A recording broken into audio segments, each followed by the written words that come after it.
Hey everybody, so I'm in Portland still, and I just wanted to give you a little, some thoughts on the events last night. I don't want to overly dramatize it, dramatize or dramatize. I've actually sometimes not known if there's a distinction or if those are actually two separate words, whatever. Not to overly dramatize, let's go with that, what occurred, but I think there are some points to be made about it. So, if you haven't seen, go check the channel. Essentially what happened was I was simply walking around doing a live stream, of which there are countless at this Portland protest zone. On any given night, you can pull up a feed that kind of aggregates all the various live streams. And I think last night there had to be something like at least 10 or 15, and those are the only the ones that happen to be on this aggregation feed. So I'm sure there were plenty more. So maybe I was naive, but I didn't think it was going to be seen as anything out of the ordinary to be walking around filming. There are people filming all over the place, okay? Every 2 steps there's somebody filming a live stream. So again, maybe it was naivete, but I just didn't think that it would stand out or be seen as really conspicuous that I would be filming. I just thought it would be interesting on that night to do kind of a little tour for the YouTube channel of what the atmospherics were like, and that's what I did for the first 35 minutes or so. And then at one point I was on, not the outskirts, but sort of at an intersection that abuts where the federal courthouse is, which is sort of the hub of the protest activity. And just by happenstance, I was filming in the direction of where a group of people in tactical style gear were coming. If you look at the footage, one of them has a shield with the anarchist A painted on it. And so, I was just filming, and then they say stop filming. They were ordering me to stop filming. And I said no. One of them called me a fucking pussy. So I just said back, no, fuck you. I mean, I just did what I think was... I carry myself just in a way that I would in any circumstance. Really, I don't try to seek out special privileges as a journalist generally. I'm not affiliated with one institution, so I can't like run around with the cool little placard hanging from my neck and say, "Oh, I'm with the blah blah blah. You need to respect me." I mean, I've always found that sort of professionalized ethos among journalists annoying. If the circumstances suit it, I will reveal my journalistic background, but it depends. It's not like this identity that I walk around with at the forefront of my existence. So I wasn't about to scream back at these people, I'm a journalist, you got to let me do what I'm doing. No, I mean, any citizen should have been able to do what I was doing. It wasn't some complicated thing. I was walking around with an iPhone doing a live stream. So you or anybody else ought to have been able to do that in a public park in the United States, okay?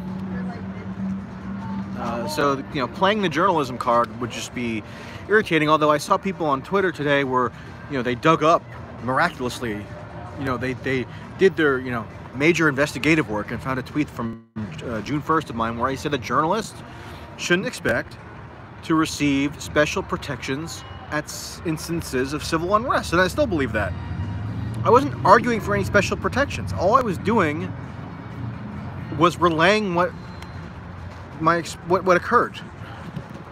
So if you're trying to twist that into some kind of allegation of hypocrisy against me, it's just not legitimate, because nothing about how I relayed the incident or discussed it subsequently indicates that I believe I'm entitled to special protections, whether it's from the police, the protesters, or anybody. The night before, I got tear gassed by the federal troops. Okay? And I wasn't screaming and complaining about that, saying, oh, woe is me, I'm a journalist. Just one of the people who happened to get tear gassed. Okay?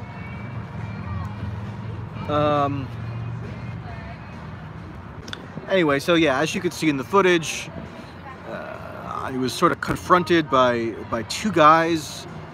And I have to say, again, maybe it's my naivete speaking here, but I did not expect to have my phone snatched after I guess the idea was, and I didn't know this, I mean, I haven't been paying that close attention to the nuances of the Portland protests up until now. You know, peripherally, yeah, but there's been so much else going on that I haven't, you know, dug too deeply into the intricacies of the kind of social norms there. But this guy, I guess, in order to gauge whether I was an ally, just said, "Black Lives Matter?" question mark to me. And I didn't know, like, what that was supposed to mean. And of course, these guys are both white. Everybody involved in this was a white guy, naturally. But I guess the idea was, in order to signal that I was on board with the movement, the expectation is that I would respond to this by saying Black Lives Matter, I guess. But if you watch, I mean, that didn't occur to me, I guess, in the moment. All I said was like, okay. And then after I didn't respond in the required fashion, he then snatched the phone. And, you know, the thoughts were running through my head, where at that point, the only objective I had was to get back the phone. I didn't want to lose the phone.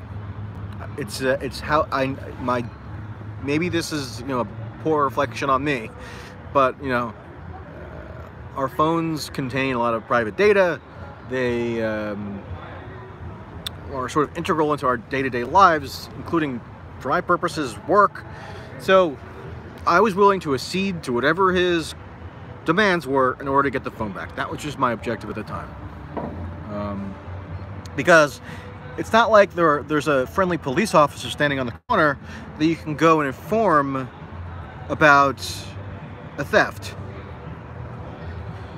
So it was pretty much up to me exclusively to recognize the situation instantaneously, and with the primary objective of getting the phone, obviously not getting attacked. But I went back and rewatched the footage, and the first thing the guy said when he had my phone in his hands was, "Fight me, fight me." I'm just like, I'm not gonna fight you. I'm not gonna fight you. I was just trying to de-escalate, so you could hear me apologizing. You can hear me saying I'll delete the footage, which is like not even possible because it was live streaming. And assuring him that I would leave because they were demanding that I leave. They were ejecting me by force, which is, you know, okay.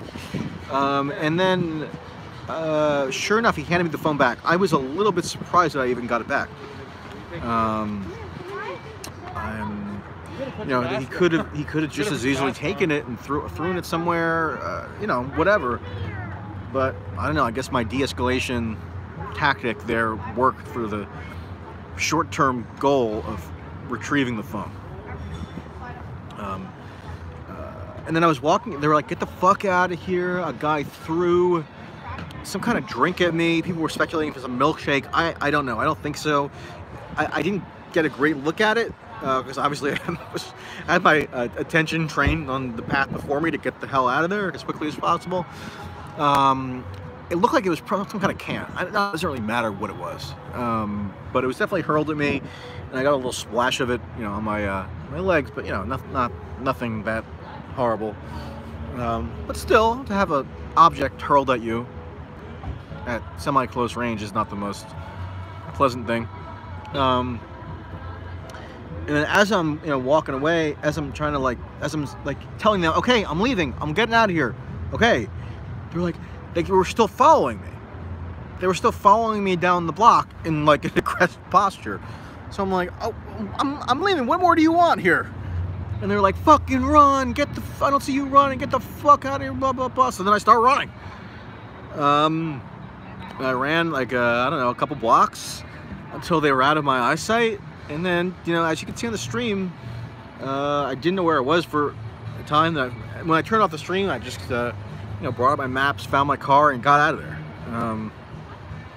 And then I knew once I recounted what happened on Twitter, it would be framed against me, like I did something wrong, like I was in the wrong. Because that's just how idiots react in their simple little minds to stuff like this. I'm not declaring that this is like gravest injustice ever to be inflicted upon anybody. Okay, I was just relaying what occurred. I wasn't saying, oh, I'm this oppressed victim, please help me. I don't know how I'll recover this. I'm fine now. I was fine then. Just wanted the phone back. And not to get my ass kicked, I guess, which was threatened. I guess the guy said I should stomp you out right now, I think. And I think there was one other physical threat that was made. So in recounting this, first of all, I was all on live stream anyway, so it was like going to be recounted regardless. I'm not saying that I'm not going to walk around with a victim complex, right? I mean, there are plenty of people who undergo far worse, exponentially worse injustices. Okay, so that's sort of a straw man to make it seem like simply just telling people what happened means that I'm trying to twist it into some kind of self-glorifying victim narrative, which I am not. However, I think it does say something about the predilections of at least a certain segment of the people at this protest, where they feel as though they can exercise domain over who can traverse this public space. It's a public area. It's a freaking park and a street in a major American city. Okay, I'm not intruding on their private gathering someplace. And you even saw this a little bit the night before, where some of these protesters tried to eject me and ordered me to leave, as if they have any grounds on which to order me to leave. They're not vested with any authority to make that kind of directive. So I didn't leave. And I only left last night because of the physical threat, and because I needed my phone back. So it was under coercion.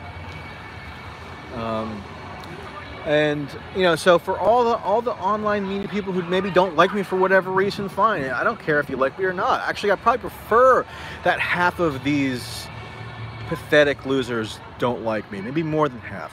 That doesn't bother me. But I do want to sort of isolate the principle there, which is that they are cheering and celebrating, rationalizing, throwing the whole kit and caboodle in order to make an argument for why what transpired yesterday was not just acceptable but good. And again, this isn't about me so much. I'm fine. I'm just saying, look at what they're justifying. They're justifying physical threats, physical, quote, violence. If you consider it violence to snatch somebody's phone out of their hands, I'm assuming that would be a criminal offense. It's like a mugging almost. Again, I'm not going to the police. I'm not filing a police report. I'm just saying, if I were to walk somebody on the street here, like somebody sitting at a table, and do that to them, I could be pretty sure I would be subject to criminal penalties for that. Having objects thrown at you, threatened that they're going to stomp you out. I mean, this is the kind of stuff that they find it really amusing to justify.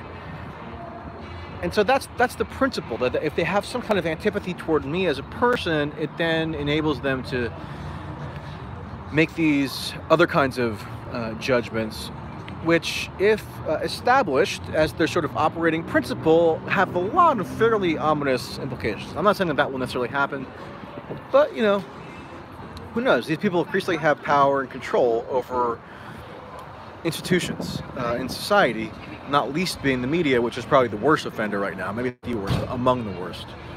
And of course, you have many journalists who, again, resent me, dislike me for whatever reason, hopping on board this, bandwagon to cheer it.